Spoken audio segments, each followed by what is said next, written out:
Let's talk about this idea of rapport more deeply, because I think that it's a very important concept that you really understand, because with it, you can move mountains, you can do amazing feats, but without it, it's really difficult to do anything. It's sort of like confidence. If you have confidence, you can do almost anything. Without it, it can be difficult to even get out of bed in the morning. So let's make sure that you have rapport down. So when you're working with a client, make sure that you give them 100% of your attention, and give this to them and them alone during the entire hypnosis session, and even before the session when you're talking with them and educating them about the session. That's called a pre-talk, by the way, when you're educating them about hypnosis and you're talking with them about what you're going to do and what they want you to do for them, and you're listening and giving them valuable feedback, considering your skills and what they want. You're telling them what you can do for them. So it's important that you turn off your phone, or at least set it to silent, and that you not use it while you're talking with them. Also, avoid answering phone calls, of course, in the middle of a hypnosis session. Realize that when a client is in a hypnosis session, oftentimes their eyes are closed. So theoretically, you could answer a phone call very quietly, or text or something along those lines, but you want to avoid doing that. Your attention, 100% of it, is focused on the client during the hypnosis session, before the hypnosis session, after the hypnosis session. So from the time they walk into the office until the time they leave, it's all about them, and that's where your focus should be. So if someone is in a trance, you want to avoid letting anyone walk into your office. There may be a tendency to let someone in, to have them observe the trance.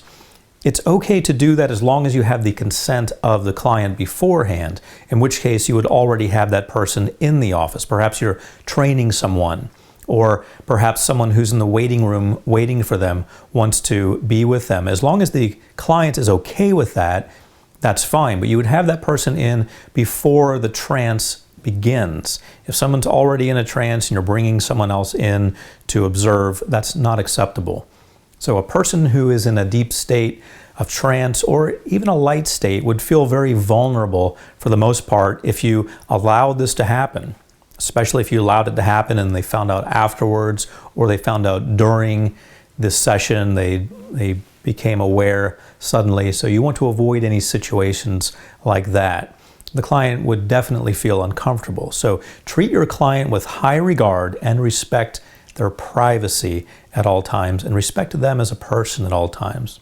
Realize that every person has personal preferences and specific values, and it's fine to have them, but I want you to make sure that they don't shine through when you're speaking with your client. Imposing your value system on a client is extremely unacceptable. And the context of the hypnosis session requires you to be a guide, not a teacher. So let's look at this in practical terms. Let's say, for example, that you have strong religious beliefs, and I respect that. Having been a preacher for the Church of Christ for 5 years, from 1990 to 1995, I come from a background with a lot of strong Christian beliefs. However, that does not mean that in a hypnosis session I'm going to impose those beliefs. And here's the way it may come up for you. Whatever your belief system may be, just think about your beliefs and your values for a moment as I describe a scenario. Let's say, for example, someone is sharing with you the concept that they formerly broke the law, or that they engage in drinking or smoking. Now, you may have some moral thoughts about those things, but I want you to understand that as long as they're not currently breaking the law, of course, if they're harming someone, that's a different category.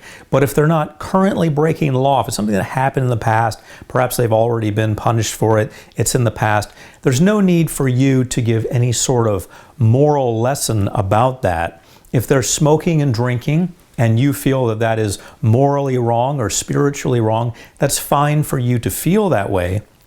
But you want to avoid imposing those sort of negative labels on your client's actions. They already feel bad about themselves for doing that. That's why they're mentioning it to you, so you can help them get over that. They don't need more negative labels coming from a hypnotist or any other healthcare provider, which would just make the situation worse, which would make them feel even worse about themselves and even more uncomfortable, because that is going to take you right out of rapport. If you come from a strong point of view that's very moralistic and you start to come down on them about what they're doing, they're going to feel judged. They're not going to feel that you're in rapport. So whatever your thoughts are about things that they're engaging in, I want you to put those aside. Now, if someone's life is in danger and they reveal that to you, that's different. That needs to be reported to someone immediately.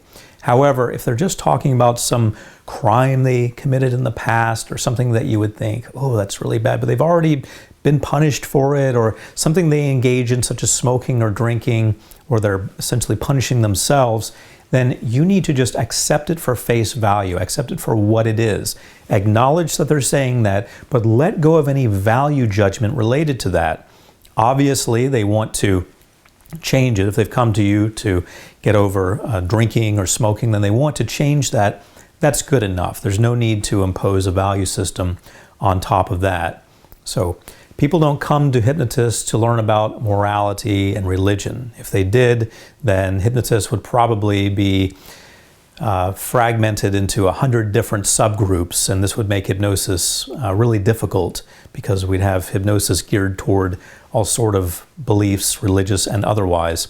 So realize that it's not about religion and it's not about morals. It's about helping that person who is trusting you, helping them get from where they are to where they want to be. Now, in the previous section, we talked about a process that can be used in medical situations. And if you remember, the first of the 3 phases is determining what matters to your subject.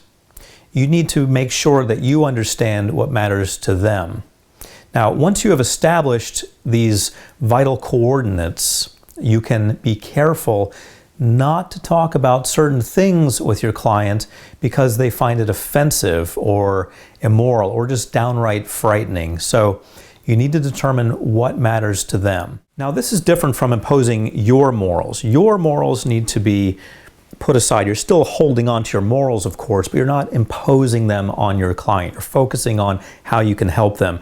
Their morals, on the other hand, are important. So if there's something that they consider to be offensive or immoral or frightening, you need to respect that, and you need to avoid that to the best of your ability. Now, in the event that your client begins talking about things that you don't want to talk about, you have 2 choices. One is to essentially weather the storm and let it pass, let them talk about that and let it pass, or you can stop the conversation and inform them that you would not like to talk about those things. Now, my advice to you is to just weather it and let it pass. However, if it's becoming offensive to you and if you're starting to show it on your face and you're thinking, wow, this is really not something I want to hear about, realize it's going to show in your body language and it could affect things down the line. So you may want to step in and say it's something that you really would not like to discuss with them.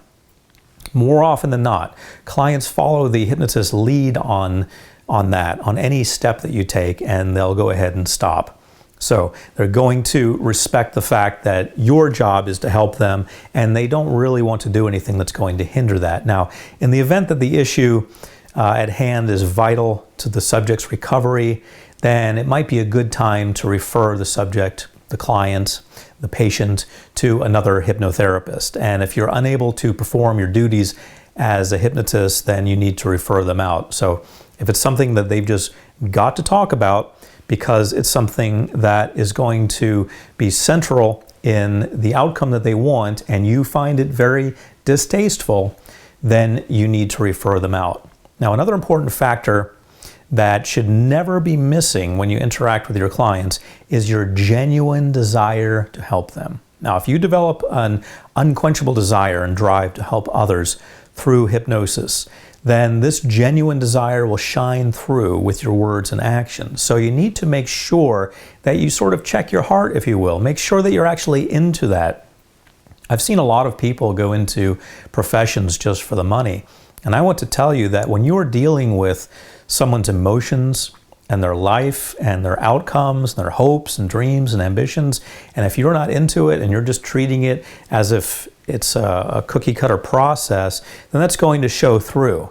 You need to make sure that you're really into this. So make sure that you're on the same page with them. You have a genuine desire to help them. That's different from having a genuine desire to make money. A genuine desire to help someone is an interest in them and in anyone who walks in your office to actually help them get the change that they need.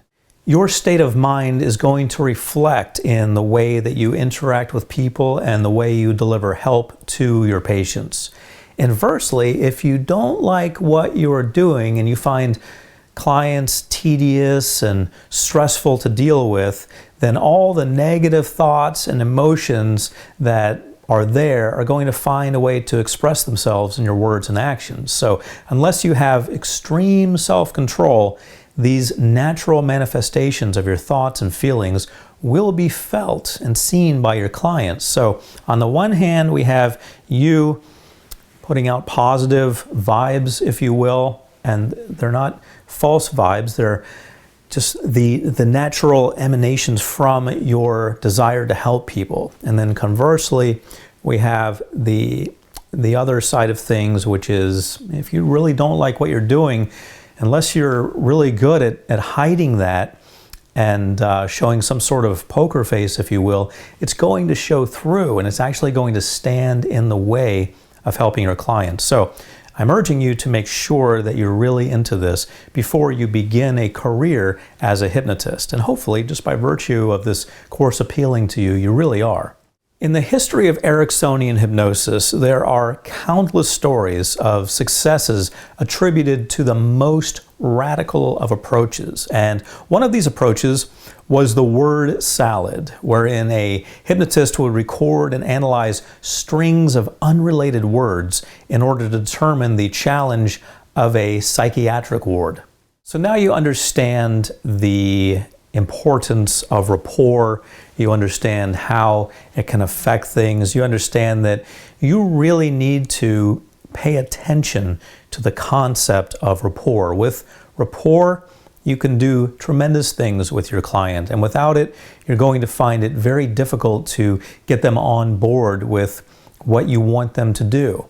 And so as you move toward being the best hypnotist you can be, I want you to move toward being very genuine in your interaction with clients. Make sure your heart's in it before you begin, and make sure that your interactions are genuine with them. I want you to avoid any models that would stipulate the necessity for a certain number of sessions and to have that as your only goal. Now, I use that sort of model. I use the model of, well, this requires 3 sessions, this requires 6 sessions, this requires usually just 2 sessions. I have that model in my mind and I share that with my client. However, I do not impose that model if I feel that things could be done more quickly. I also don't impose that model if I feel things are just not working out. You need to remain flexible in your model of working with people. And that is one of the great lessons of Dr. Milton Erickson, flexibility. You need to make sure that you're going with the flow. Rather than sticking to a rigid model, which would require a series of sessions, if you feel that client is making progress more quickly, then you can expedite things. You can speed things up. You can work with them more quickly. If you feel that you're not establishing the rapport you need, you should work a little harder to establish it. If you're not establishing it, then you should take other actions. The other actions consist of stopping working with them and referring them out to someone else. And remember, ideally you have at least one hypnotist locally who you can refer them to, one PhD psychologist, and one MD psychiatrist. And beyond that, you would have more than one hypnotist. In your hypnotist column, hopefully you have more than one, ideally 3 in that column. People you have actually met with, you have seen their office, you have talked with them, you are comfortable with them. Not just people who happen to show up on an internet search or a search of the Yellow Pages or who you heard about from someone else. If they have someone they want to go to, then they can certainly go to that person. However, it's up to you to provide them with somewhere to go. You don't just ask them to leave and then they have no alternative. You need to show them the next step. You need to show them where they can go to get the help that they want.